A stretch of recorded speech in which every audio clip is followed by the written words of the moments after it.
backlot to it? It took a little bit for it to click, but still turned out alright. Ladies and gentlemen, do apologize, but it feels like our automated spiel is having some technical difficulties. If you look over to your right, you'll see the Earful Tower. That tower is lucky 13 stories high. We added our own giant set of Mickey Mouse ears. Each ear weighs 5,000 pounds, and then the hat size is 342 3/8. These two-scale replicas of the P-40 fighters here to your right were used in the Michael Bay film Pearl Harbor. He's running for help. I'm sure he doesn't leave when he gets home. Alright, ready to go. What? We are entering our creative costume department. Here is where they make a lot of the costumes for the shows and other areas of the Walt Disney World resorts. 250,000 yards of yarn are used every year to make over 1.5 million costumes. This makes us the world's largest costume department.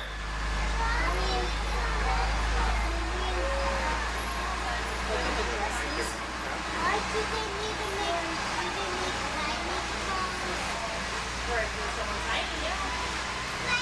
like those mouse? So you can, Yeah. How did they use Huh? mice to make? what's that? So you can never do the nose. Oldies, yeah. How about the Pirates of the Pirates of the Caribbean, this is their costumes.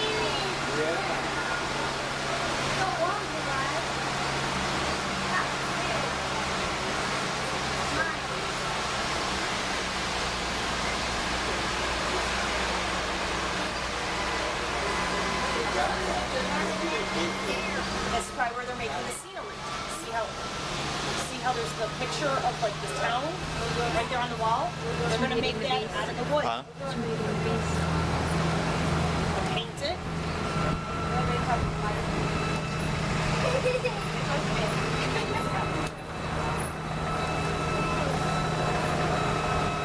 And where's my camera? They're gonna get wet. Now we're entering a zone we call the Bone What's Yard. that from? It's an outdoor storage area for oversized props and vehicles. Cars, trucks, boats, planes, we often save these props in case we Flight of need the them for Navigator? future productions.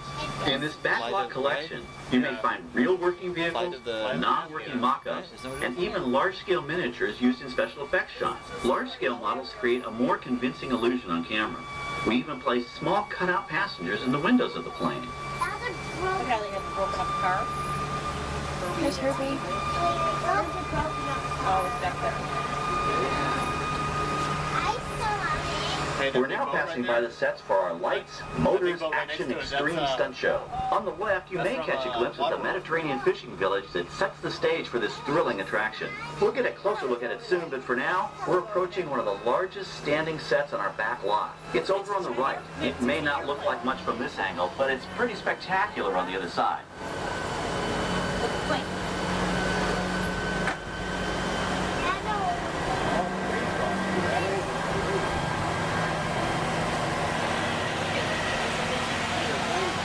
This is great, folks. The production crew has just given us clearance to enter the set.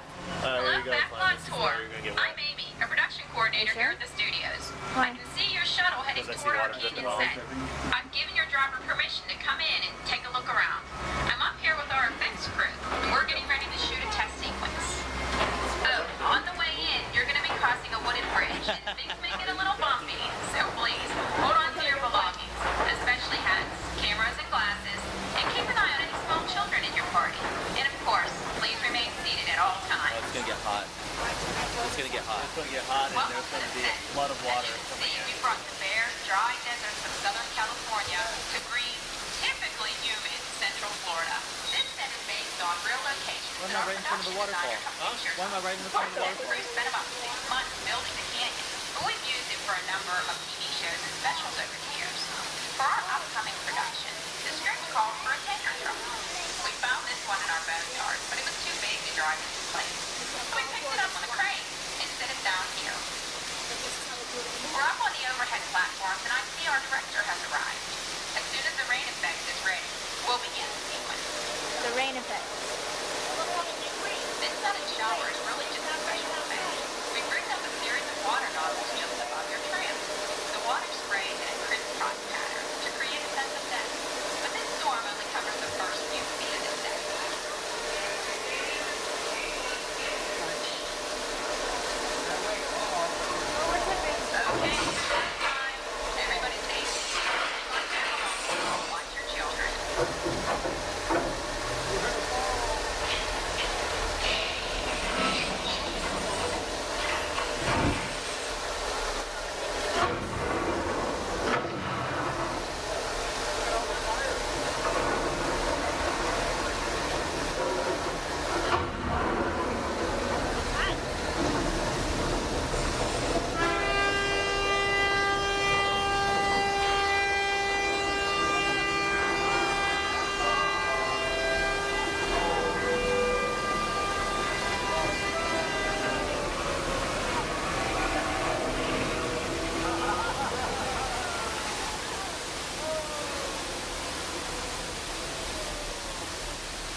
By now, you've probably figured out why we call it the Astronaut Canyon.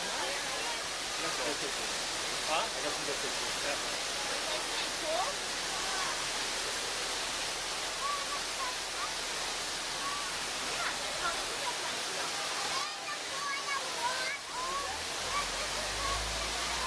Now, let's go behind the scenes and find out how this spectacular sequence was created.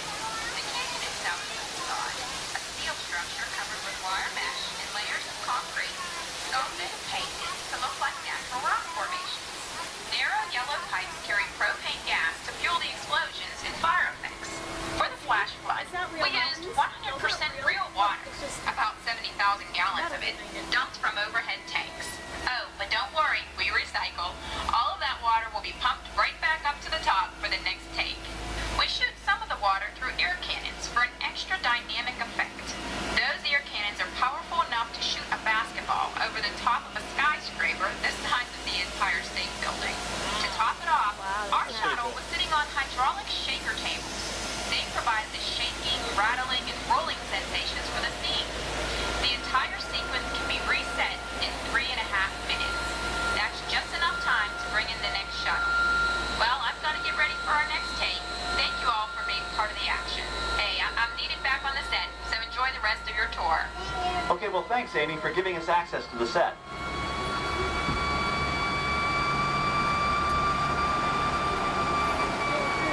On the right, we have an authentic piece of Disney history.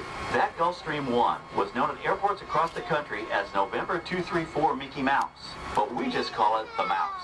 In 1964, Walt Disney and his hand-picked team used this plane to scout locations for what he called the Florida Project. Soon, they secretly began purchasing thousands of acres of land, which became the Walt Disney World Resort in 1971.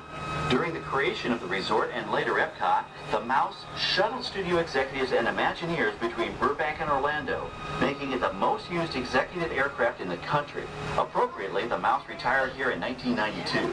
As Walt used to say, it was all started by a mouse. In this case, the 234 Mickey Mouse.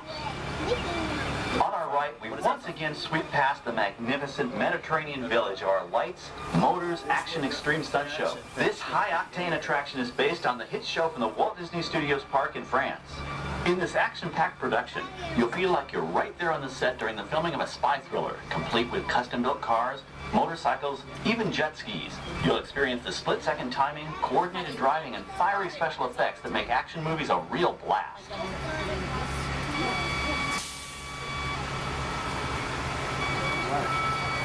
The staging area to our right is known as Acceleration Alley.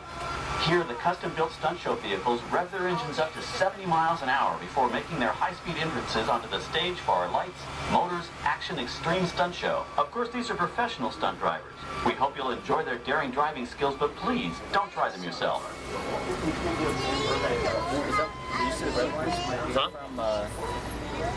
On the left, we've reached our second boneyard with more historic props and vehicles. When we reuse older props in a new production, they're often refitted with custom parts and given a whole new color scheme. You might not even recognize them the next time you see them on screen. For instance, coming up is our friend Herbie the Love Bug. He went through a special demolition derby makeover. Those dents and dings were added on purpose, but he can be polished up as good as new for his next starring role. It's kind of Star Wars. Yeah.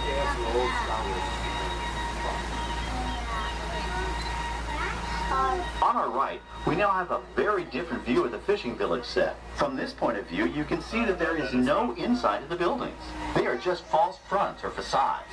In the movie business, set builders only create what the camera has to see. It's an old movie trick dating all the way back to the silent era. To add to the sense of realism and avoid the cost of set building, many of today's television shows and movies film on location in cities and towns across the U.S.